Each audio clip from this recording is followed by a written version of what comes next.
Queridos, nós recebemos hoje com muita alegria aqui o pastor Fernando Brandão, já é conhecido de todos nós, a maioria pelo menos aqui presente. O Conselho Missionário já o havia convidado e vieram me perguntar: pastor, pode trazer o pastor Fernando? Falei assim, vou orar por isso primeiro. O pastor já tem sido um amigo e com certeza Deus tem usado a vida deste homem em nosso Brasil, e coordenar todo esse trabalho não tem sido fácil. Precisa da nossa cobertura de oração, precisa de fato que estejamos juntos enquanto igreja, como eu disse hoje pela manhã, segurando as cordas, não é? Em oração, contato e também com a participação financeira. Que Deus continue abençoando a sua vida, pastor, e sinta-se à vontade em nome de Jesus, viu? Amém. Amém. Obrigado, pastor. Deixa eu te dar um abraço. Querido, que bom estar aqui nesta noite. Boa noite, queridos. Graça e paz em Cristo Jesus. Eu estou muito feliz de estar aqui. Muito feliz, pastor João Luiz. Fiquei muito feliz quando soube que o pastor João Luiz estaria assumindo esta igreja. Fiquei muito feliz. Parabéns, viu, irmãos? Não pude estar aqui na posse, mandamos uma mensagem em nome da junta, mas eu fiquei muito feliz porque o pastor João Luiz é um homem de Deus, um homem que tem um coração missionário, um coração de pastor. O ano passado estive lá na primeira de Cachoeiro de Itapemirim, estive lá na igreja do pastor João e eu fiquei admirado. Será que ele vai deixar aquela igreja tão boa lá e fazendo um trabalho tão lindo e vai para a Vila da Penha? Mas Deus está no controle de todas as coisas. Eu estive lá em Cachoeiro e vi a primeira igreja lá, o pastor João Luiz fazendo um trabalho lindo e vai continuar fazendo um trabalho lindo aqui, porque é um homem de Deus, com uma igreja que ama Jesus, uma igreja missionária, uma igreja preciosa. Com certeza muitas vidas serão abençoadas. Irmãos, é uma alegria muito grande estar aqui. Eu preciso vir, pastor, de vez em quando nesta igreja, porque esta igreja me encoraja, me anima. Essa igreja tem cheiro de missões, essa igreja ora por missões. Então tem igrejas que a gente vai, eu saio daqui mais animado. Então eu preciso sempre vir aqui para eu receber esse encorajamento. Não sou eu que encorajo vocês não, vocês é que me encorajam para a gente continuar avançando na obra missionária e ganhando almas para Jesus nesse Brasil. Por isso eu tenho um carinho muito grande pela igreja aqui em Vila da Penha. Primeira Igreja Batista em Vila da Penha é uma das igrejas que mais oferta para missões nacionais, uma das principais igrejas que tem sustentado a obra em nosso Brasil. E eu queria agradecer aqui, meus irmãos, em nome de todos os nossos missionários, em nome de toda a nossa equipe, em nome de todas as pessoas que estão sendo alcançadas com a palavra de Deus por esse Brasil afora, agradecer o que esta igreja tem feito, tem representado para a obra de missões, viu, irmão Celso? Irmão, como líder do Conselho Missionário, a nossa gratidão, porque esta igreja tem sido uma igreja que tem sido uma bênção para a obra do Senhor. Graças a Deus pela vida dos irmãos e por tudo que os irmãos têm feito, orado e abençoado a obra do Senhor. Graças a Deus por esta amada igreja, num dia de festa, missões e batismos. Como é bom estar aqui. Eu estou acompanhado da minha esposa, a Márcia, que está ali atrás. Faz só assim, Márcia, com a mão. A Márcia, o Guilherme e a Ana Flávia. Eu tenho outra filha, a Fernanda, mas agora a Fernanda casou, foi morar em Salvador, e, enfim, saí de Brasília, vim para o Rio, chegou aqui, arrumou um carioca e casou, e agora ele foi para a Bahia, foi morar lá. Aí a família está um pouquinho reduzida agora. Espero que a Ana Flávia não case tão cedo, né, Ana Flávia? Vai ficar mais tempo e tal. Bom, tá aqui. Meus irmãos, eu queria saber se a irmã Noêmia está aqui. Irmã Noêmia, onde é que você está, filha? Vai, levanta a mão assim. Só a mão. Ai, querida, que bom te ver aí. Glória a Deus. Porque eu sei que a irmã ora por mim. Eu sei que eu tenho 3 mulheres que eu tenho certeza que oram por mim. A minha esposa, a minha mãe e a senhora. E eu queria agradecer publicamente aqui pelas suas preciosas orações. Os seus filhos, seus familiares sempre têm me dado notícia. A mamãe está orando pelo senhor, pastor. Onde eu encontro, você me diz: a mamãe está orando pelo senhor. E eu sei que a senhora é uma missionária intercessora. E vir aqui encontrar a senhora. Quero tirar uma foto com a senhora depois do culto, tá? Não vai embora não, que eu preciso tirar uma foto com a senhora. Irmãos, eu me sinto em casa nessa igreja, viu, pastor? Eu já até me sinto membro dessa igreja aqui. O carinho que eu sei que os irmãos têm conosco. Meus irmãos, nós somos um povo missionário. Nós somos o povo de Deus. O povo de Deus é um povo de linhagem missionária. A nossa história é missionária. Nós somos descendência de Abraão. Lá em Gênesis capítulo 12, a palavra do Senhor nos ensina que Deus chamou Abraão e disse para ele: Abraão, eu vou te abençoar. Você será um homem abençoado. E também você abençoará todas as famílias da terra. Através da sua descendência, todas as famílias da terra serão abençoadas. Ali começa uma saga, uma história missionária, onde os propósitos de Deus de abençoar todas as famílias da terra começam a ser desenvolvidos através de uma família, a família de Abraão. O apóstolo Paulo, no livro de Gálatas, especialmente na carta aos Gálatas, de uma forma muito contundente, ele diz que nós somos filhos de Abraão em Cristo Jesus. Espiritualmente nós somos descendência de Abraão. Espiritualmente nós somos da linhagem de Abraão. Nós somos de uma linhagem que tem uma missão. Nós somos um povo abençoado. E o Senhor disse que abençoaria Abraão.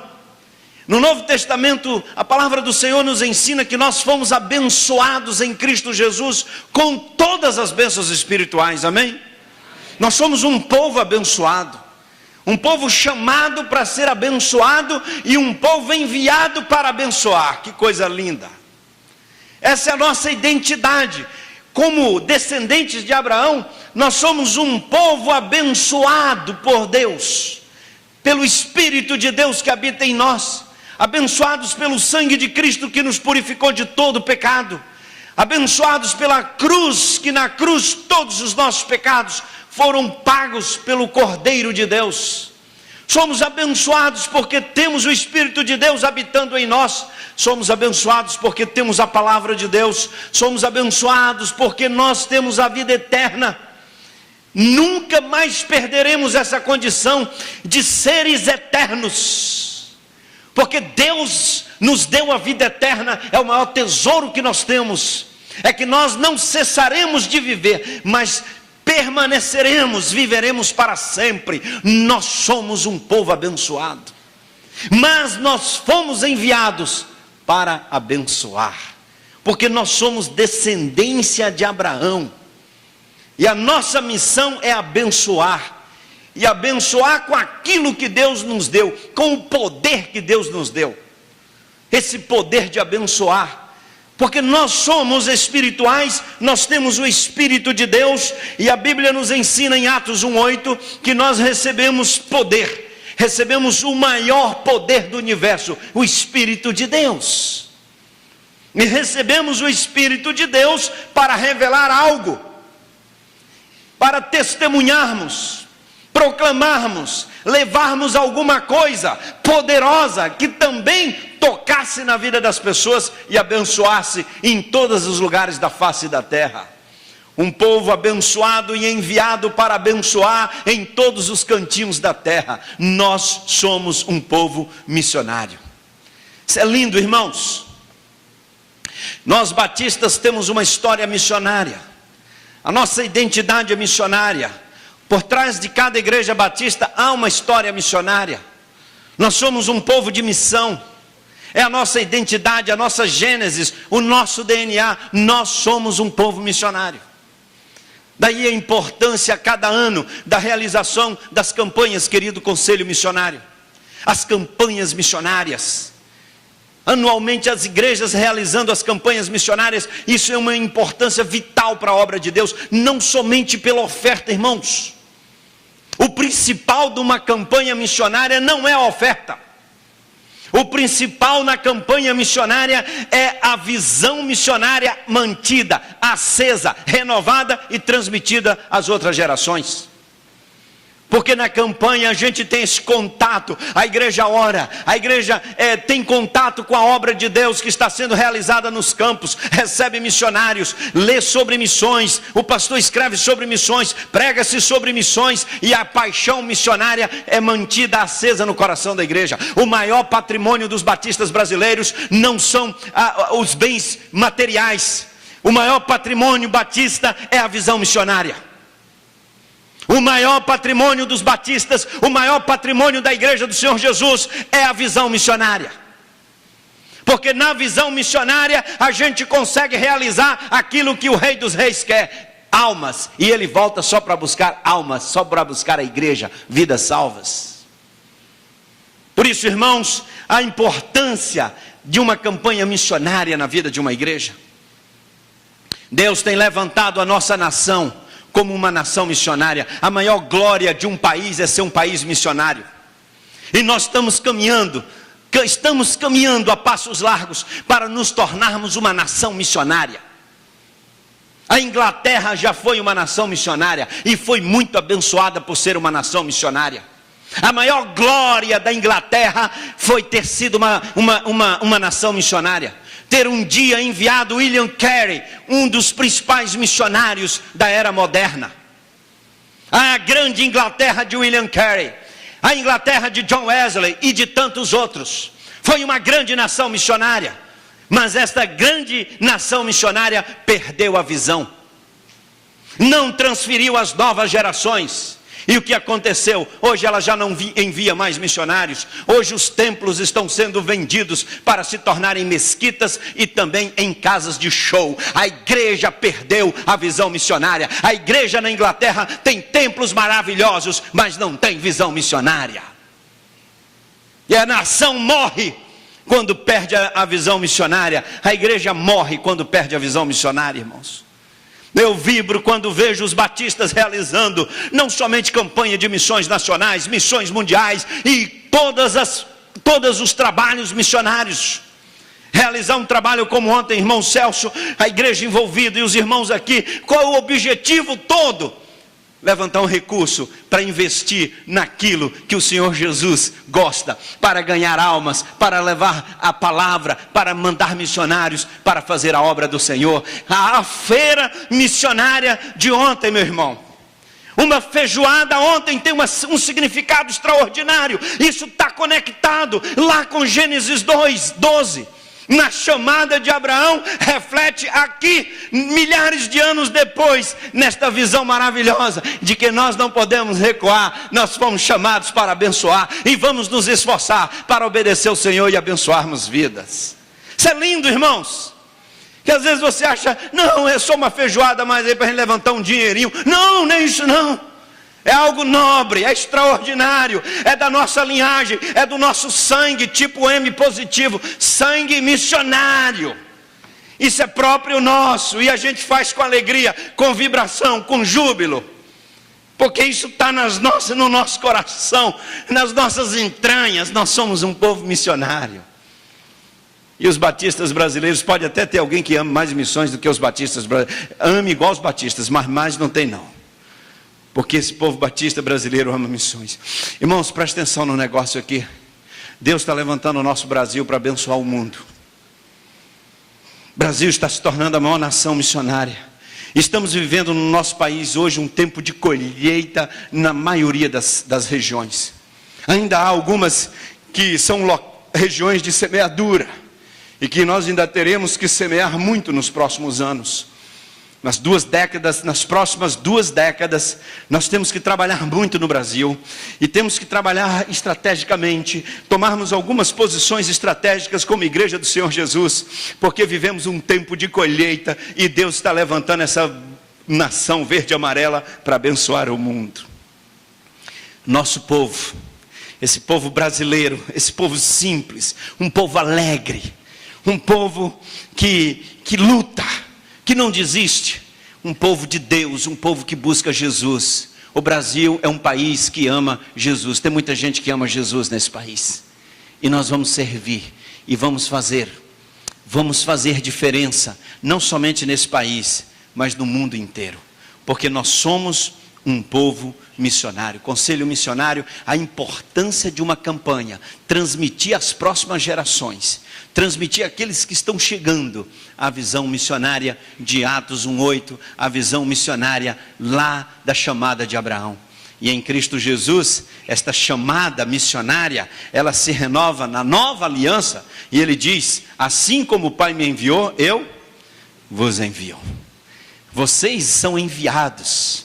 Não esqueça dessa frase, Deus me abençoou e me enviou para abençoar. Repete comigo: Deus me abençoou e me enviou para abençoar. Porque nós somos da linhagem de Abraão, não esqueça disso. E nós estamos marchando para a nossa pátria final, a pátria celestial. E de lá nunca mais sairemos e viveremos lá para a glória de Deus. Segunda carta aos Coríntios, capítulo 5, verso 15. Deixe-me ler o texto para começar a mensagem desta noite. Eu apenas fiz uma breve introdução aqui sobre missões, sobre a nossa linhagem, porque você talvez esteja se perguntando: por que a gente faz campanha missionária? Por que tem esse negócio? É porque nós somos um povo de linhagem missionária. Nós somos um povo de Deus, um povo abençoado e enviado para abençoar. 2 Coríntios 5,15 é o texto, a divisa. Esse texto é lindo, lindo, lindo. Abra sua Bíblia e vamos ler juntos. E ele...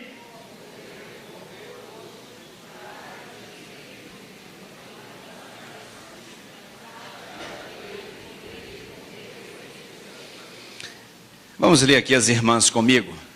Vocês já perceberam que nas igrejas as mulheres sempre leem mais do que os homens? Pelo menos por onde eu passo, eu falo: irmãs, vamos falar. As mulheres sempre falam mais bonito que os homens. Os homens ficam mais assim e tal.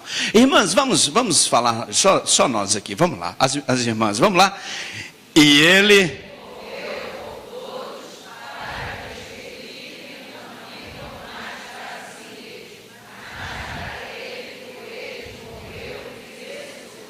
Amém.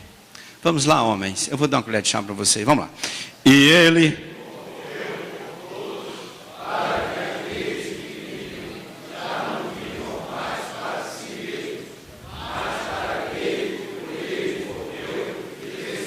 Amém.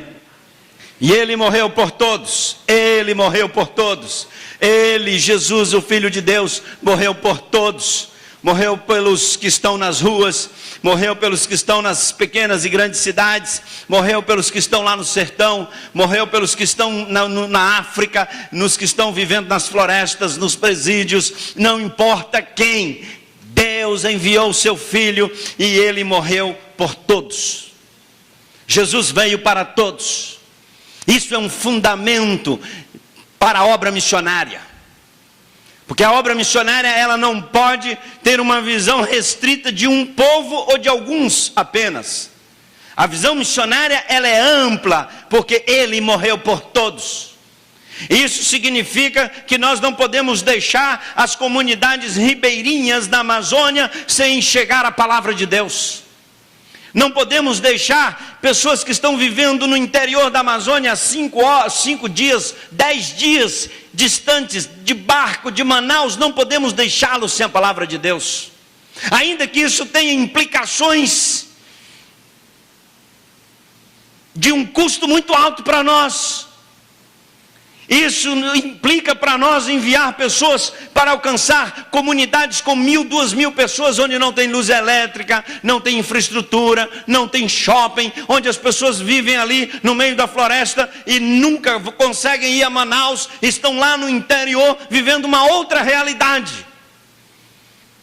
Ele morreu por todos, isso implica que nós temos que chegar lá. Significa que nós temos que chegar no semiárido nordestino, lá em Raimundo Nonato, na região de São Raimundo Nonato, no Piauí, uma das regiões mais secas do Brasil, onde as pessoas estão vivendo nas roças no interior. 1/3 da população do Piauí vive na zona rural. Veja, 1/3 da população de um estado, você já passou naquelas estradas, e lá no meio do mato tem uma casinha, ali tem gente vivendo. E eu queria lembrar o irmão que Jesus morreu por aquelas pessoas. E elas precisam receber o Evangelho. E quem é responsável para levar o Evangelho a estas pessoas são aqueles que são descendência de Abraão, eu e você, a igreja do Senhor Jesus. Sonhamos o ano que vem, no nosso planejamento, primeiro semestre, queremos nomear 10 missionários itinerantes para o sertão do Piauí.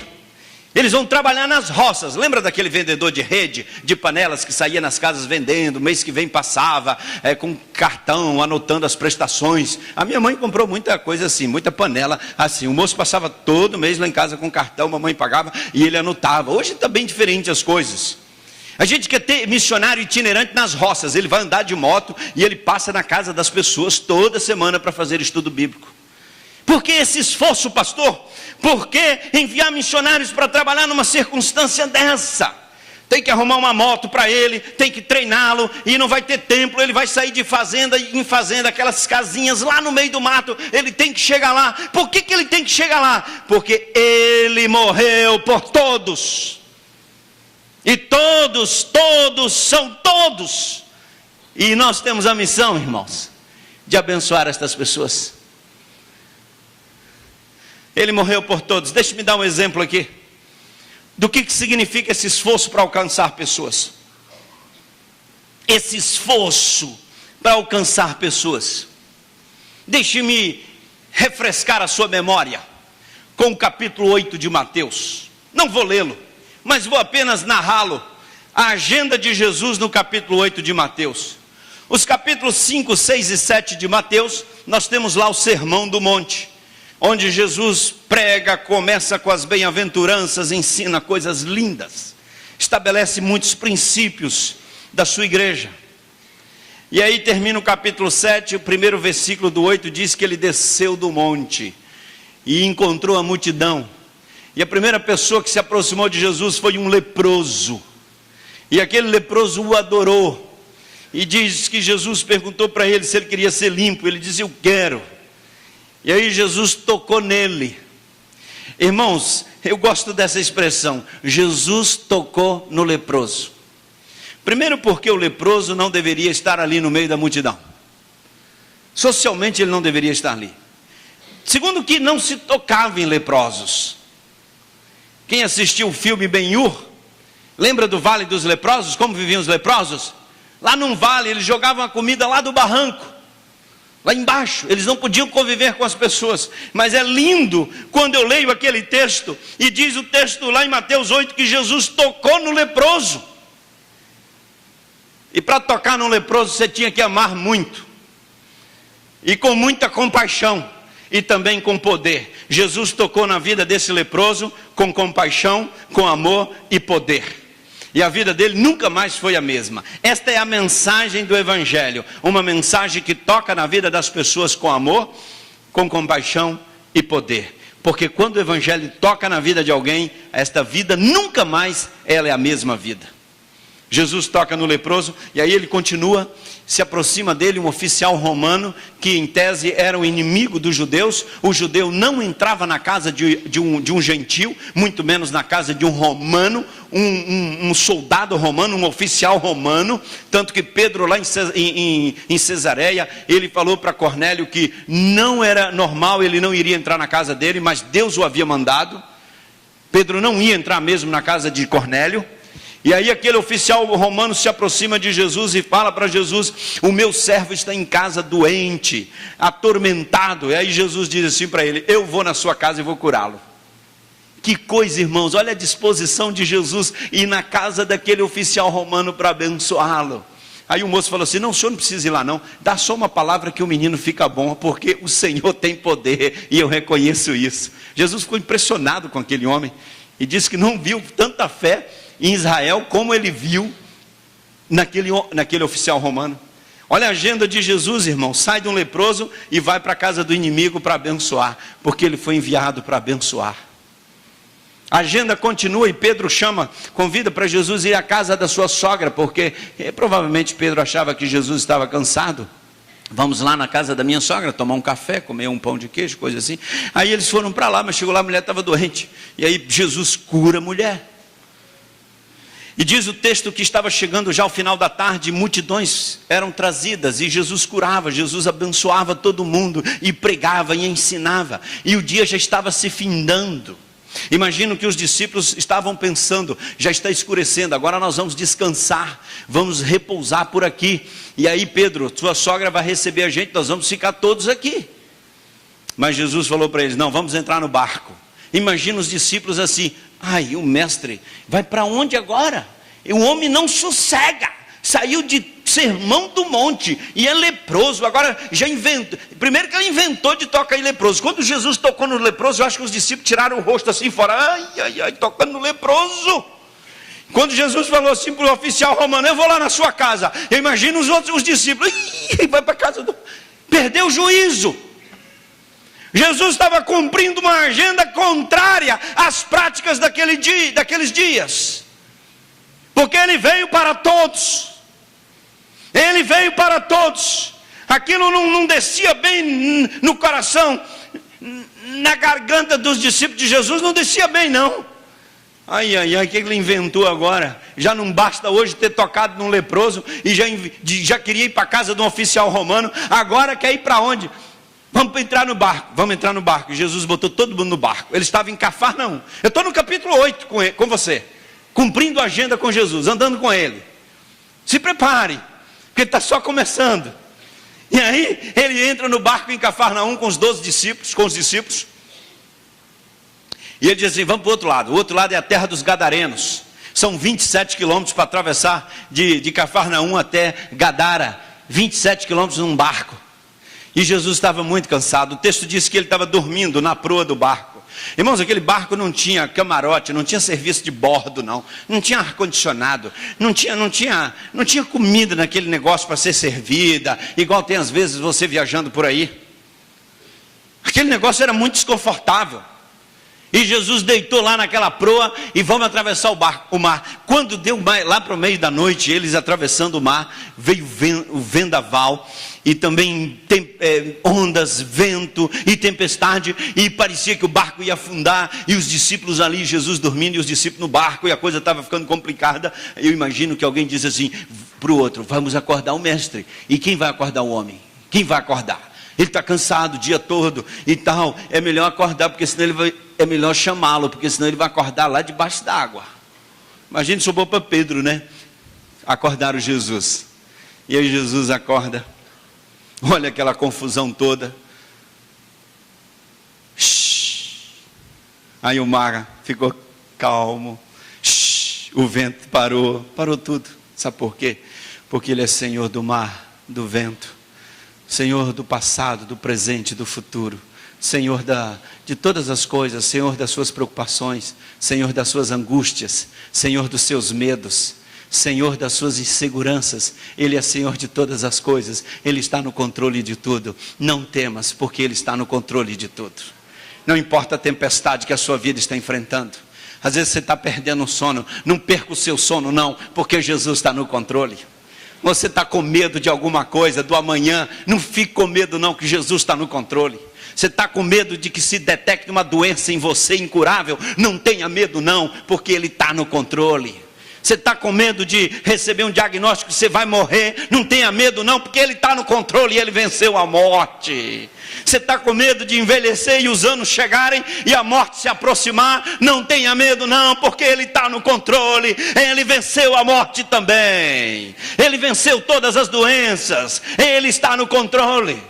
Você está preocupado porque você não tem dinheiro? Não tenha medo não, porque Ele está no controle. Você está angustiado, está com medo de alguma coisa na vida, está inseguro com alguma coisa? Não fique angustiado. Ele diz para a gente não viver angustiado, porque Ele está no controle. Ele diz para a gente não se preocupar, porque Ele está no controle.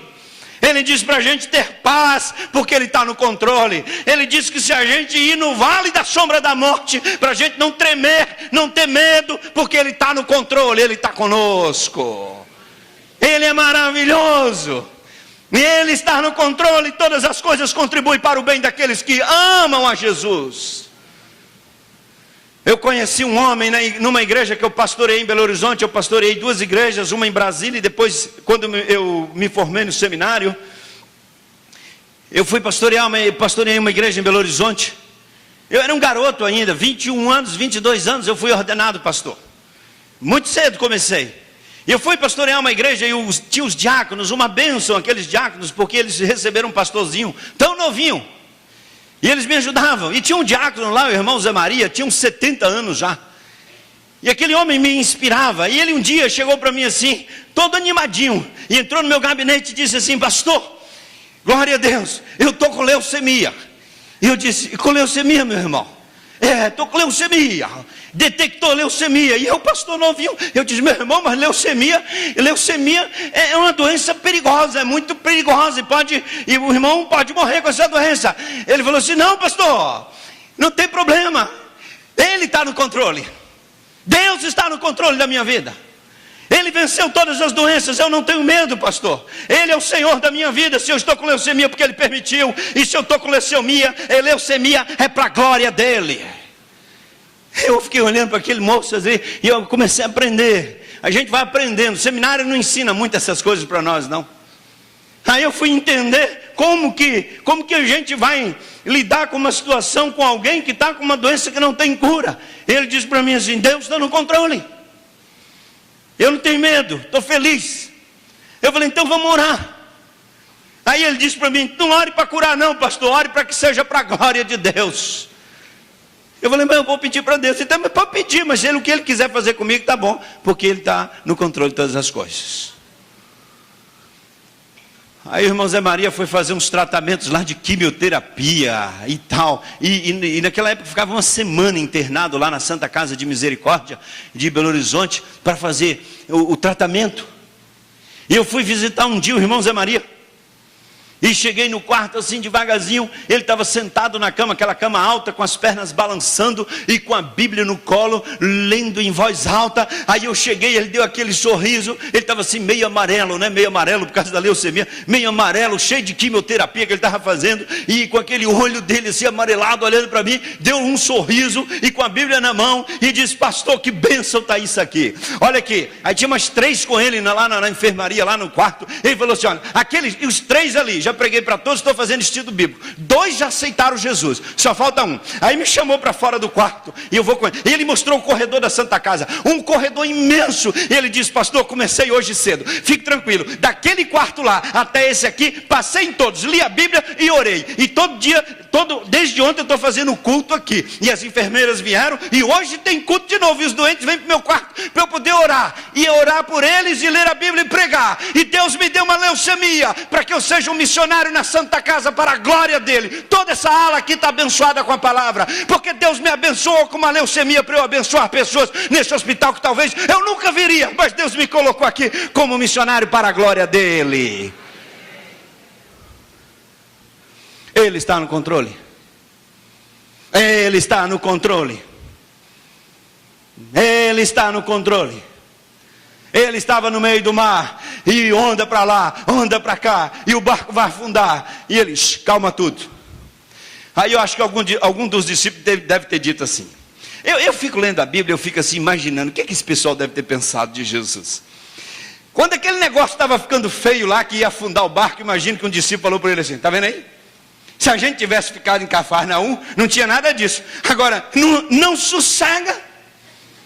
Depois de um dia já tocando em leproso, queria ir para a casa de um oficial romano. Agora, onde é que nos botou? Na confusão dessa tempestade. Vamos morrer tudo afogado agora.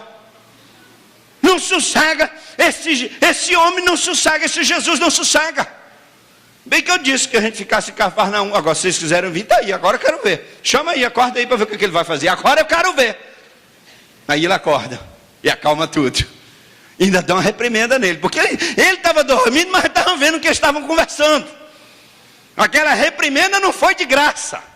E Jesus conhecia quem era a sua turma. E ele disse assim, e a fé de vocês, hein? E vocês? Tiveram que me acordar? E vocês não podiam ter orado e resolvido esse negócio aqui? Vocês estão morrendo de medo? Jesus conhecia o coração deles.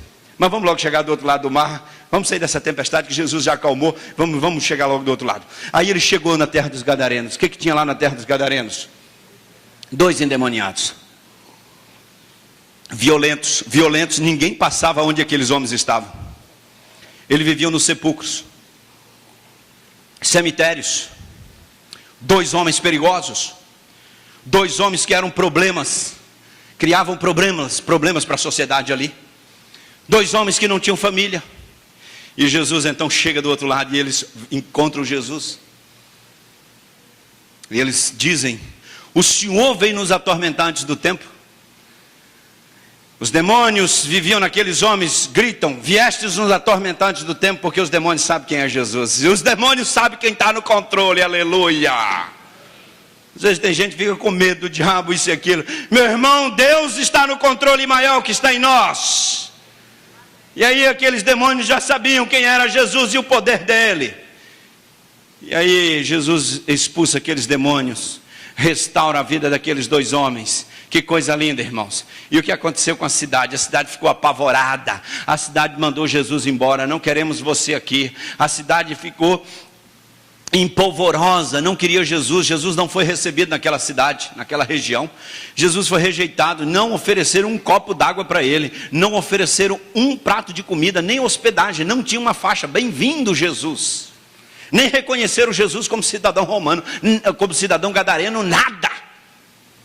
Simplesmente disseram para ele: volta, não queremos o senhor aqui. Aí ele juntou os discípulos, entrou no barco e voltou para Cafarnaum. Pensa num negócio desse, irmãos, atravessar o mar por 2 pessoas que eram problemáticas. O nosso Rei dos Reis atravessou o mar, depois de um dia intenso de trabalho, simplesmente para restaurar 2 vidas. Sabe por quê? Porque ele morreu por todos. Quando eu leio o capítulo 8, pastor João Luiz, Deus me põe com os pés no chão, me encoraja para fazer missões, porque às vezes a gente topa umas paradas que dá vontade de desistir. Agora nós estamos com os projetos lá em São Raimundo Nonato, na região do semiárido nordestino, e aí o pessoal já me reuniu lá, fiz o planejamento. Aí me disseram: pastor, mas cada igreja que a gente for plantar tem que botar um poço junto, tem que furar um poço artesiano. Aí a gente fala: não, o poço artesiano deve custar de 10 a 12 mil reais. Aí eu fico pensando, tem que plantar a igreja e cavar o poço. Tem que levar as 2 águas para lá, a água da vida e levar a água do pote também. Aí eu falei: mas por que eu vou me meter numa encrenca dessa? Eu vou plantar a igreja onde não tem que botar poço também. É melhor plantar a igreja onde eu não tenho que ficar cavando poço para arrumar água para o povo. Aí eu olho o texto e ele diz assim: e ele morreu por todos. Se eu atravessei o mar para ir em Gadara, para curar 2 homens que não valiam nada, o senhor não faz mais do que a obrigação ir no sertão, no semiárido, plante a igreja, cave um poço, dê água para o povo, água da vida e água do pote, para o pote também, e abençoe, porque você é da minha linhagem, é da linhagem de Abraão, foi abençoado e foi enviado para abençoar. Então faça missões, porque eu morri por todos. Aí nós vamos para o sertão mesmo. E vamos botar mais missionários lá naquele Piauí, que é o estado menos evangélico do Brasil. Aí nós vamos para a Amazônia. Aí nós vamos para dentro das Cracolândias. Aí nós vamos para dentro dos presídios. E nós vamos para o Rio Grande do Sul, onde tem uma carência de igreja, de missionário. E nós vamos para Santa Catarina. E nós vamos para a rua. E nós vamos para onde for preciso. Porque ele morreu por todos. Ele é maravilhoso, queridos. E ele morreu por todos. Jesus é maravilhoso. Deixa eu contar uma história para vocês aqui. Gente, já tem algum tempo que eu não vim aqui, eu perdi a noção. Que horas que termina o culto, pastor? Está 20h17 ali. Agora que eu prestei atenção que tem um relógio ali. Estou olhando lá para cima para os irmãos e tal. 8h30, né? 9 horas. Não. Mais 10 minutos, amém? Vocês estão acordados ou estão dormindo? Quem está dormindo, diga amém. Olha aí, tá vendo? Agora está todo mundo acordado. Aqui, volta aqui. Já riu. Já tá bom.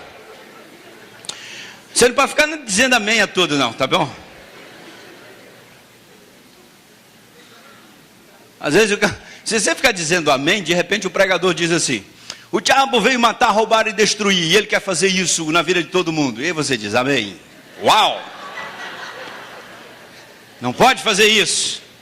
Vai dizer: está repreendido, porque Deus enviou o seu filho para levar a vida. Aí a gente diz amém. Deixa eu contar uma história para vocês. Agora em julho, cadê as meninas? Vocês foram lá em Santa Catarina? Parabéns, queridas. Vocês foram lá, foram de ônibus ou foi de avião? Foi de avião. Foi confortável. Confortável. Uma vez eu fui fazer uma viagem missionária com a minha igreja em Brasília, né? Aí uma irmã falou assim: pastor, não vou nesse negócio não, que isso é programa de índio. Esse ônibus tem ar-condicionado, e lá onde a gente vai o hotel é bom, e tem água quente, e o colchão lá é de densidade, quanto que é de densidade? Eu falei: minha irmã, não sei de quantas densidades é não. Agora que Jesus, o seu Senhor, dormiu na proa de um barco, atravessou o mar para pregar o evangelho, pregou. Agora se a senhora se acha melhor do que ele, aí é outra história. Glória a Deus pela sua vida, filha. E da outra irmãzinha e da outra também, foram 3. Isso, querida. Ir lá pregar o evangelho. Vocês estão imitando Jesus. Isso é imitar Jesus. Eu sei que vocês talvez não tenham dormido bem lá. Talvez, às vezes a gente dorme pelo chão. Tem que pagar, enfim. Mas Jesus fez isso pelas pessoas. Se alguém perguntar para vocês, mas por que vocês estão indo lá fazer esse negócio? Você diz assim, porque Ele morreu por todos. Eu tenho que chegar lá. Ah, mas esse negócio aí, a gente podia, em vez de passear, ir para o shopping, ir para a praia, a gente tem que ir nessa... nós vamos, porque Ele fez isso, e eu vou imitar o meu Salvador. Deixa eu contar uma história para vocês. Em julho nós estávamos no Piauí, durante a Trans Piauí. Nós temos investido muito no Piauí. Queremos mandar mais 20 missionários para lá agora no início do ano. Dependemos dessa campanha que estamos começando aqui. Meu irmão, esse dinheiro da feijoada vai ser investido com missionários lá no Piauí. Mas mandar mais missionários lá para ganhar almas para Jesus. Queremos mandar mais 20 para o Rio Grande do Sul, mais 10 para Santa Catarina. Dentro do nosso planejamento, irmãos, nós temos que investir muito o ano que vem. Os próximos anos a gente tem que avançar muito ainda. Por isso que dependemos muito dessa campanha. E eu espero que seja a maior campanha da história de Vila da Penha. Vai ser a primeira campanha do pastor João Luiz na frente de Vila da Penha. Vai ser a maior da história, viu, pastor? Amém. Estou comprometendo o pastor. Estou brincando, viu, pastor? Olha aqui, deixa eu contar uma história. Eu estava lá no Piauí, irmãos, pregando naquele estado. E o estado é tido como o estado menos evangélico do Brasil. E eu pensava comigo assim, aquele povo lá vai ser muito difícil para a gente pregar o evangelho, muito difícil. E nós oramos e mobilizamos as equipes, tivemos mais de 2.000 pessoas trabalhando lá, alcançamos 102 localidades, uma bênção. Estabelecemos 5 bases estratégicas no estado e distribuímos as pessoas naquelas bases, treinamos as equipes e o povo foi para a rua evangelizar. E eu fui trabalhar com as equipes, trabalhei em 4 cidades, passei por 4 cidades, estive em Juazeiro e também estive em Miguel Alves. Eu queria contar 2 histórias dessas 2 cidades. Primeiro em Juazeiro, eu não sabia que tinha Juazeiro no Piauí, mas tem Juazeiro no Piauí. Alguém aqui de Juazeiro do Piauí? Não. Alguém já tinha ouvido falar em Juazeiro do Piauí? Também não. Já ouviu falar em Juazeiro do Norte, no Ceará, e Juazeiro da Bahia, na divisa ali com Pernambuco, junto de Petrolina. Mas tem uma Juazeiro no Piauí, irmãos. Uma cidadezinha lá do interior, simples, uma cidade boa, um povo bom. E lá nós temos um casal missionário agora, o pastor Samuel e a Ana. E eu saí para evangelizar com eles, com material da Trans e tal. E ele tinha me indicado uma casa para eu ir fazer estudo bíblico. E nós fomos depois do almoço. Só para os irmãos terem ideia, à noite estava 30 graus. Era mais ou menos 3 da tarde. Estava uma benção o sol. Porque tem gente que fala, não, no sol eu não vou não. Vamos sim, Jesus vai, por que nós não vamos? Vamos sim, nós vamos. Eu fui lá, botei um boné para proteger a caneca e vamos lá, vamos pregar o nome de Jesus. Aí eu fui naquela casa. Na casa próxima, ao lado daquela casa, tinha 2 jovens na porta assim. Um fortão, como que fala esse pessoal que fica fazendo ginástica muito, fica com os músculos fortões assim? Como? Hã? Marombado, malhado, O cara era malhadão assim, meu irmão, fortão. O músculo dele quase que pulava fora assim da camisa. E com óculos escuros assim. Ele e o outro amigo dele lá. Aí eu cheguei perto deles, comecei a conversar. Conversando com eles ali e tal. E eu não sei se ele estava olhando para mim, que ele estava com óculos escuros, mas eu olhava para ele. Eu não sei para onde ele estava olhando. E tinha umas meninas assim, umas moças, eu acho que ele estava querendo umas paqueradas lá e tal. Querendo mostrar que ele era fortão e tal, para impressionar as meninas. E a gente ali. E eu comecei a falar de Jesus. Conversando ali e tal, com aquela camisa amarela, Jesus transforma, a gente já se identifica, que é de Jesus, com o nome de Jesus no peito assim. Aí eu comecei a pregar, fiquei meia hora conversando com os 2. Aí chegou o momento de eu perguntar, e aí, você não quer aceitar Jesus não? E ele assim, não movia nem o olho piscava, porque eu não vi, que estava de trás do óculos escuro. Aí eu olhei para ele assim, falei para ele assim, olha aqui, você não quer aceitar Jesus não? Aí ele baixou o óculos assim, olhou para mim e disse assim, eu aceito. Eu falei, aceita? Aceito. Aí na hora, meus irmãos, tem hora que dá umas loucuras na gente, pastor. Aí eu olhei para ele assim e falei assim, você tem coragem de ajoelhar aqui comigo? Se você aceita Jesus, vamos ajoelhar aqui e orar entregando sua vida a Jesus? Eu falei, esse cara agora eu quero ver se ele aceitou Jesus. E tinha umas meninas assim olhando e tal. Aí ele falou assim, eu ajoelho. Eu falei assim, então vamos ajoelhar agora aqui. E ele se ajoelhou comigo no meio da rua, irmãos. E as motos passando, lá tem muita moto. E o pessoal olhando assim, 2 pessoas ajoelhadas no meio da rua orando. Deve estar doido, né? E ali a gente orando. E eu falei para ele, você vai repetir a oração. E eu comecei a orar. E eu fiz uma oração bem longa, né? Aí eu falava e ele repetia. Aí eu gastei também, né? Gastei porque para testar ali. Vamos que vamos, né? Quero ver se esse cabra, essa expressão do Nordeste, quero ver se esse cabra aceitou Jesus. E ele orou ali comigo. Aí terminou, ficou de pé, dei um abraço nele. E aí o companheiro dele, eu me virei para o companheiro e falei assim: e você, não quer aceitar Jesus também não? Ele falou assim: eu aceito, eu quero. Eu falei assim: então vamos ajoelhar aqui, vamos orar. Ele falou assim: ajoelhamos e oramos também, queridos. Aí tinha 3 jovens bem pertinho assim da gente, olhando ali, acompanhando a conversa toda. Eu me dirigi a elas e falei com uma, com a outra, e no final eu perguntei: e você, não quer aceitar Jesus não? Uma foi dizendo assim: quero, eu aceito Jesus. Eu falei: mas tem uma coisa. Aí uma já falou assim: tem que ajoelhar. Eu falei: tem que ajoelhar. Então vamos ajoelhar aqui. Aí tinha um gramadinho assim, eu falei: vou quebrar o galho de vocês. Tinha um jardinzinho, ajoelha aqui no gramado. E orei com aquelas meninas ali, entregando a vida a Jesus, irmãos, coisa linda. Quando eu terminei a oração, uma menina de 13 anos se aproximou de mim: moço, eu posso aceitar Jesus também? Porque eu quero ser crente igual vocês. Aí eu falei assim: ô filhinha, a Maiara, o nome dela, foi Maiara, você quer aceitar Jesus mesmo? Ah, eu quero aceitar Jesus. Eu falei: ah, Nayara, mas, quando eu disse mas, ela já estava ajoelhando. Aí ajoelhou. Ali, 6 pessoas. Aí a mãe de um desses rapazes saiu na porta, quando viu o filho, levantou a mão para o céu assim: glória a Deus, meu filho está se convertendo. E falou com as vizinhas, gritou com as outras: meu filho está se convertendo. Aí eu pedi umas cadeiras emprestadas para ela. Ela tinha 2 cadeiras, me emprestou. A outra me emprestou umas 3 cadeiras. Eu juntei essas cadeiras debaixo de uma árvore no meio da rua e fiz 4 estudos bíblicos com aquelas 6 pessoas. Terminei, já estava escurecendo. Aí a gente tinha que ir para o culto lá no meio da rua, que a gente ia ter o culto naquela noite ali. Olha, irmãos, que coisa linda. Aí eu ensinei João 3,16 para eles. Eles memorizaram João 3,16. E eu fiquei pensando: mas o pessoal aqui, eu imaginava que era resistente ao evangelho. Mas no Piauí o povo não é resistente ao evangelho, é nós que não vamos lá pregar. As crianças lá, você botou um apito na boca e sair apitando na rua, quando você chegar no final da rua tem 50 crianças atrás de você. E você conta a história de Jesus, canta as cantigas de Jesus, e se você fizer perguntar se elas querem aceitar Jesus, 90% quer aceitar Jesus. É nós que não estamos chegando, irmãos. E eu só queria lembrar que ele morreu por todos. A outra história que me impressionou no Piauí, aconteceu numa cidadezinha chamada Miguel Alves. Eu fui naquela cidade de Miguel Alves, e lá nós temos um programa de formação missionária. Funciona assim: é difícil a gente arrumar gente que queira ser missionário no Piauí, lá no sertãozão, irmãos. Não é fácil não, fácil não. Aí o que nós estamos fazendo? Eu estou investindo nas pessoas de lá, os vocacionados que a gente vai descobrindo naquelas igrejas do Piauí.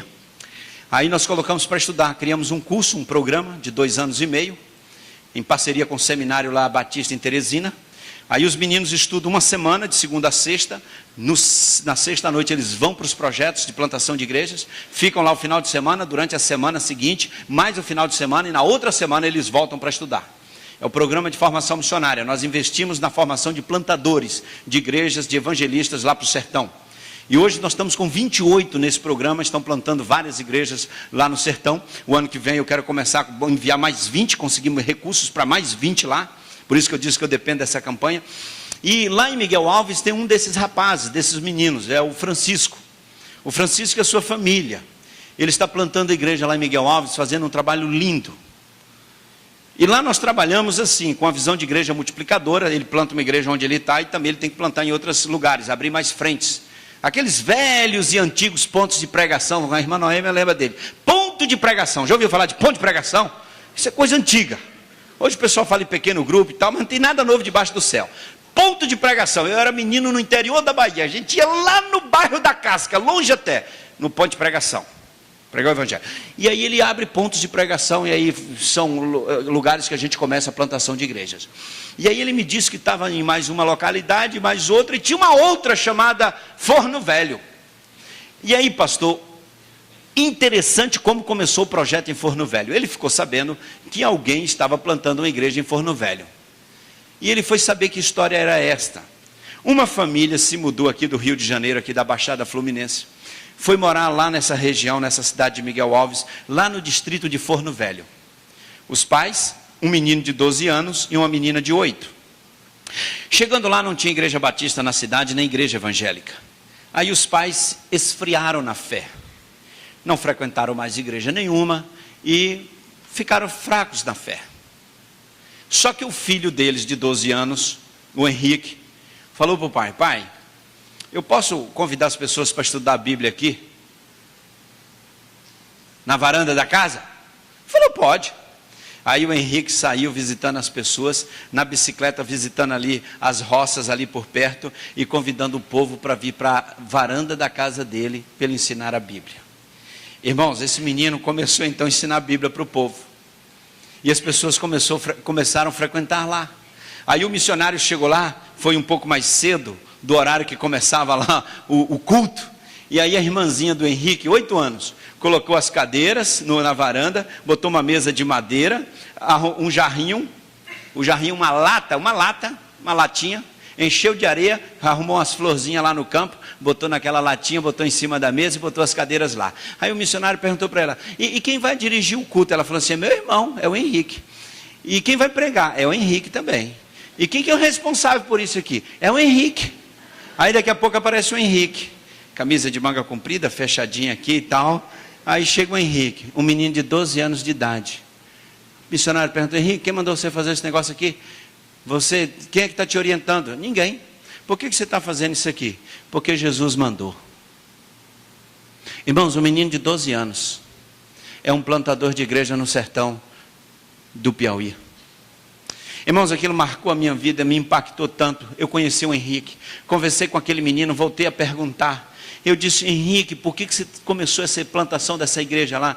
Pastor, a Bíblia é muito clara quando ela ensina que nós temos que ir e pregar o Evangelho. E eu sou servo de Jesus. E onde eu estou, aqui não tinha nenhuma igreja na minha cidade, onde eu moro. Mas eu cheguei, eu sou a igreja de Jesus. A igreja de Jesus não pode ficar de porta fechada. Ela tem que abrir a porta para pregar o Evangelho. Um menino de 12 anos, irmãos. Eu não tive outra alternativa. No culto da Vitória, na segunda igreja de Teresina, eu nomeei o Henrique. Quem lê a Pátria para Cristo, que saiu esse mês, você conhece o Henrique, lá tem a foto dele no culto. Nós comissionamos, nomeamos o Henrique, o primeiro missionário mirim da Junta de Missões Nacionais. E ele é auxiliar do missionário Francisco agora. Claro que é uma nomeação simbólica, mas que tem um significado muito grande. O Henrique é missionário mirim da Junta de Missões Nacionais. 12 anos de idade. E agora eu tenho que construir um plano de formação para capacitar o Henrique, porque aquele menino é de Deus. E ele com 12 anos de idade, com uma visão missionária que muito crente, velho de casa, não tem. Muito crente que vai para uma cidade e não prega o Evangelho. Muito crente que vai no lugar e ninguém sabe que ele é crente. Muito crente que não abre a boca para testemunhar de Jesus. E aquele menino, não tinha nada, irmãos. Ele e a irmã, com 8 anos, estão plantando a primeira igreja batista de Forno Velho, no sertão do Piauí, para a glória do Senhor Jesus. Sabe por quê? Porque Ele morreu por todos. E a vida que nós devemos viver agora, não devemos viver para nós mesmos, devemos viver para a glória dEle. Para quem você tem vivido? É para a glória de Deus? Ou você está sobrevivendo, vivendo a rotina da sobrevivência? A maioria das pessoas vem ao mundo e só vive a rotina da sobrevivência. Passa a vida inteira aqui tentando sobreviver.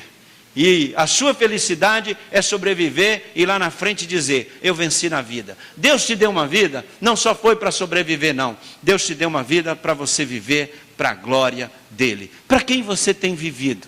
Para você mesmo ou tem vivido para a glória de Deus? A coisa mais linda na vida de uma pessoa é viver para a glória de Deus. Posso contar uma história só de 1 minuto? Amém? Vocês não vão embora não? Estão firmes aí? Só mais uma. Eu tenho que contar só uma história. Só para eu contar uma história de Cristolândia. Vocês têm visto o que Deus tem feito nessa Cristolândia. Agora dia 12 de outubro vamos inaugurar uma lá em Salvador, lá no Pelourinho. A igreja 2 de julho está repassando para nós o templo lá, porque a região que ela está ficou uma região muito perigosa.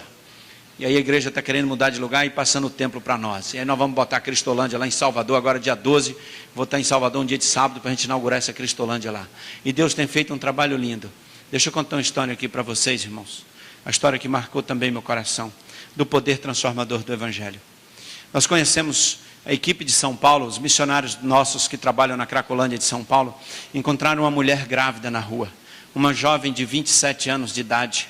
Essa menina contou a seguinte história: desde os 3 anos de idade ela vivia nas ruas da Cracolândia de São Paulo, desde os 3 anos de idade.